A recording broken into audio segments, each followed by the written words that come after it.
बिस्मिल्लाहिर्रहमानिर्रहीम। Hello everyone, I am doctor Tanveer Arshad Chaudhry. जैसा कि हमारे तमाम viewers, follower, patient, friends and families जानते हैं कि हमने हमेशा करंट इशू को एड्रेस करने की कोशिश की है और हमारा बेसिकली वीलॉग बनाने का पर्पज़ अपने व्यूअर्स को एजुकेट करना है, उनके नॉलेज को अपडेट करना है। और हम कोशिश करते हैं कि हम जितनी भी जर्नलाइज्ड सिम्प्टोमेटिकली चेंजिंग होती हैं इंसानी बॉडी के अंदर और जितनी भी फेमस डिजीज़ होती हैं, उनके फेमस टेस्ट होते हैं, उनके फेमस प्रोसीजर्स होते हैं जो हर ज़ुबान ज़दे आम होते हैं, तो हम बेसिकली कोशिश करते हैं कि हम उन्हीं को प्रॉपर जो है वो अपने वीलॉग में एक इन्फॉर्मेटिव सेशन में कन्वर्ट करें और अपने व्यूअर्स के नॉलेज को अपडेट करें, ताकि वो जर्नलाइज्ड अगर उनको कोई भी ऐसा वो अल्फाज सुनते हैं, किसी टेस्ट का नाम सुनते हैं, किसी ट्रीटमेंट और प्रोसीजर का नाम सुनते हैं, किसी सर्जरी का नाम सुनते हैं, तो वो कंफ्यूज ना हो, वो परेशान ना हो और किसी भी तरह से वो मिसअंडरस्टैंडिंग में ना रहते हुए अपनी बीमारी का प्रॉपर इलाज करवाने से गुरेज ना करें।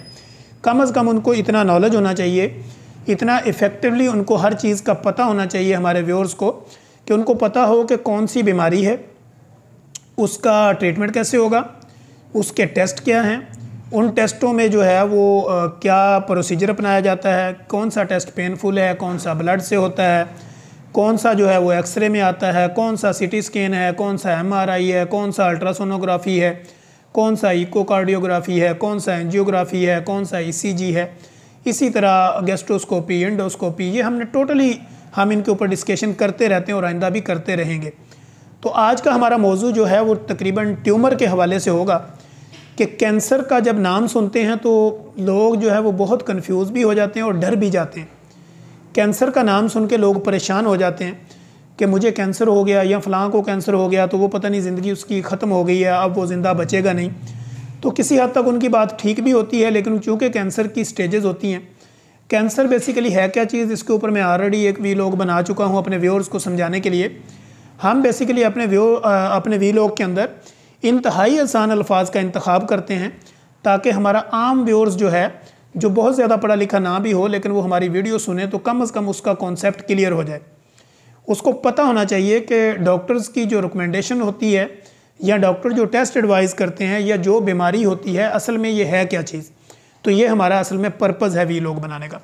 तो कैंसर का नाम सुनते ही बड़े बड़े लोग परेशान हो जाते हैं, मेल हो, फीमेल हो, बड़े से बड़ा बंदा हो, आम इंसान हो, जो भी हो, जैसे वो कैंसर का नाम सुनेगा, ट्यूमर का नाम सुनेगा, तो वो एक दफ़ा परेशान हो जाता है।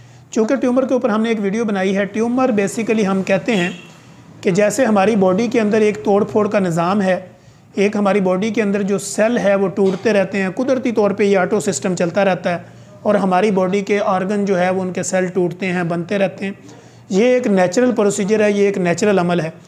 और जब ये जो आपके सेल का टूटने का निज़ाम जो है वो आपकी बॉडी के कंट्रोल से बाहर हो जाए या सेल जो है वो एबनॉर्मल बिहेवियर करना शुरू कर दें, एबनॉर्मल बिहेव करना शुरू कर दें, तो ये बेसिकली ट्यूमर यानी कैंसर होता है। वो किसी भी ऑर्गन में हो सकता है।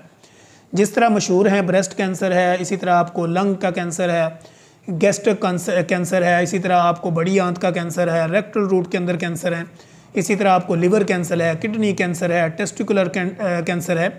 ट्यूमर की बेशुमार किस्में हैं और ट्यूमर जो है वो बॉडी के किसी भी ऑर्गन में, किसी भी हिस्से में हो सकता है। तो अब जब आपको कैंसर हो जाता है तो फिर इसकी 4 स्टेजेस बनाई जाती हैं, first, second, third, fourth. First में जो होता है वो हम आपको ये देखते हैं कि फ़र्स्ट स्टेज के ऊपर जो है वो कीमोथेरेपी वगैरह करके जो है वो उसको ट्रीट किया जाता है। इसी तरह फिर रेडियोथेरेपी है, इसी तरह फिर सर्जरी, और फोर्थ स्टेज पे जाके डॉक्टर्स जो है वो लाइलाज बीमारी को करार देते हैं। तो आज का हमारा टॉपिक बेसिकली होगा कीमोथेरेपी।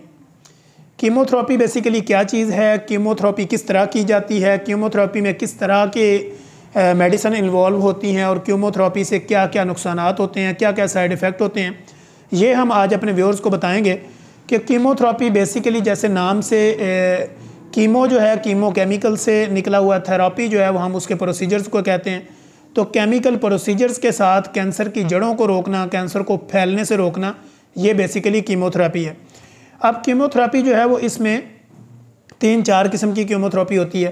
कीमोथेरेपी के अंदर जो है वो हम आपका जो कैंसर होता है, जिस एरिया पे कैंसर होता है, जिस सेल्स को उसने डेड किया होता है, एबनॉर्मल किया होता है, तो तो बेसिकली थ्रू कीमोथेरेपी जो है वो उस सेल की मज़ीद जो जड़ें होती हैं उनको आगे फैलने से रोका जाता है और फिर उनके फैलाव को कम किया जाता है, उसके सेल को सुखाड़ा जाता है, यानी उसको उसकी जड़ों को काटा जाता है और इस तरह जो है वो आपके सेल की जो मज़ीद आगे शाखें हैं उनको बढ़ने से कीमोथेरेपी के ज़रिए रोका जाता है। फिर उसको सर्जरी के साथ आगे रिमूव भी किया जाता है, लेकिन बाज़ कंडीशन में कीमोथेरेपी से ही उसको वहाँ पे डेड कर दिया जाता है, रोक दिया जाता है ताकि वो बीमारी आगे नहीं फैलती। तो ये है कीमोथेरेपी।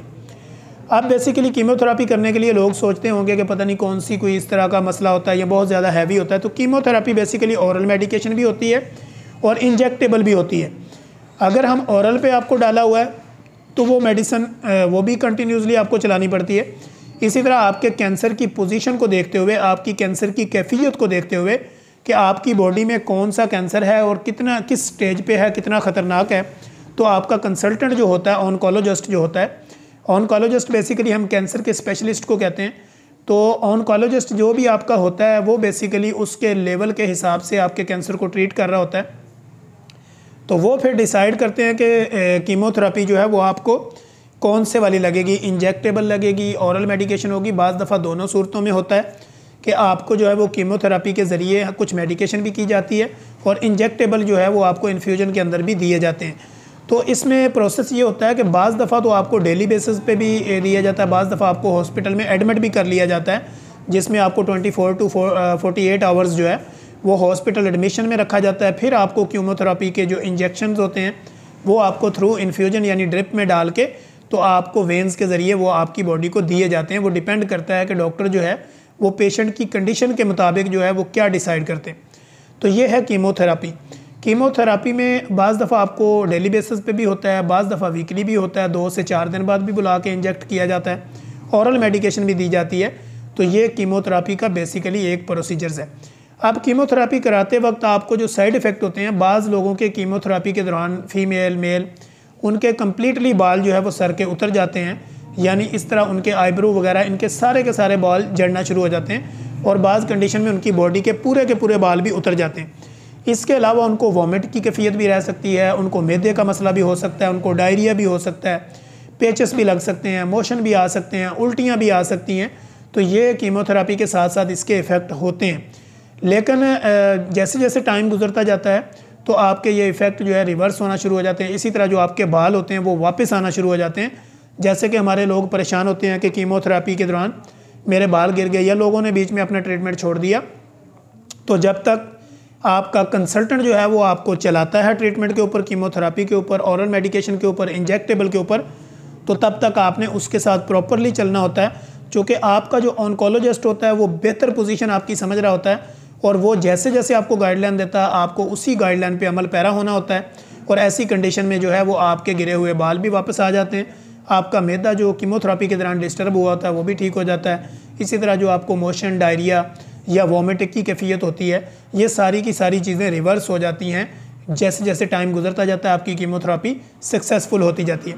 तो कीमोथेरेपी बेसिकली ये जो हम ज़्यादा रिकमेंड करते हैं वो ब्रेस्ट कैंसर में है, आंत का कैंसर है, इसी तरह लिवर कैंसर है, या कोई भी ऐसी जगह जहाँ पे डॉक्टर ये समझे कि अभी कैंसर का फैलाव इतना नहीं हुआ, उसको रोकने के लिए, उसको सुखाड़ने के लिए, उसको सिकुड़ने के लिए, उस सेल की जो है वो एफिकेसी को, उसकी जड़ों को कम करने के लिए ये कीमोथेरेपी की जाती है। और कीमोथेरेपी बेसिकली इंजेक्टेबल मेडिसिन है, औरल मेडिकेशन है, ये बेसिकली मालिक्यूलर्स हैं जो आपकी बॉडी में इनटेक करवाए जाते हैं, दिए जाते हैं। वो औरल भी दिए जाते हैं, वो इंट्रावेनस भी दिए जाते हैं।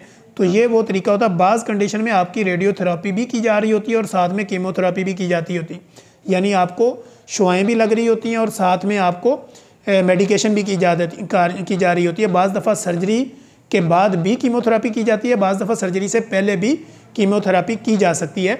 तो आज हमने अपने व्यूअर्स के जो है वो इस कन्फ्यूज़न को दूर किया कि कीमोथेरेपी बेसिकली क्या चीज़ है, इसके साइड इफ़ेक्ट क्या और किस तरह की जाती है। तो उम्मीद है कि हमारे जो व्यूअर्स हैं उनको बड़ी अच्छी तरह इस बात की समझ आ गई होगी कि कीमोथेरेपी के नाम से आपको डरना नहीं चाहिए, बल्कि एक प्रॉपर अपने ऑन्कोलॉजिस्ट जो आपका सर्जन है, जो फिजिशियन है, उसके साथ प्रॉपर इन्वॉल्व रहें और प्रॉपर उसकी रिकमेंडेशन को देखें। जो वो टेस्टिंग आपकी करे, ब्लड इन्वेस्टिगेशन करें या जिस तरह की भी वो उसको आपकी इन्वेस्टिगेशन रिक्वायर हो, वो सिटी स्कैन हो, वो MRI हो, वो अल्ट्रासोनोग्राफी हो, तो वो आपको प्रॉपर उसके साथ कोऑपरेट करें और अपनी मर्ज़ जो है वो कैंसर यानी ट्यूमर जो है उससे निजात पाएँ। तो ये बेसिकली कीमोथेरेपी के ऊपर आज हमने सेशन किया कि कीमोथेरेपी जो है वो बेसिकली एक मॉलिक्यूलर यानी केमिकल थेरेपी है जो आपकी बॉडी में दी जाती है, जिसका पर्पज़ होता है कि आपका जो ट्यूमर सेल है उसके फैलाव को रोकना होता है और उस तरह जो है वो उसकी जड़ों को आगे काटना होता है और उसके साइज़ को कम करना होता है। फिर आगे देखा जाता है कि उसको रेडियो थेरेपी के ज़रिए जो है वो रिमूव किया जाता है या सर्जरी के ज़रिए।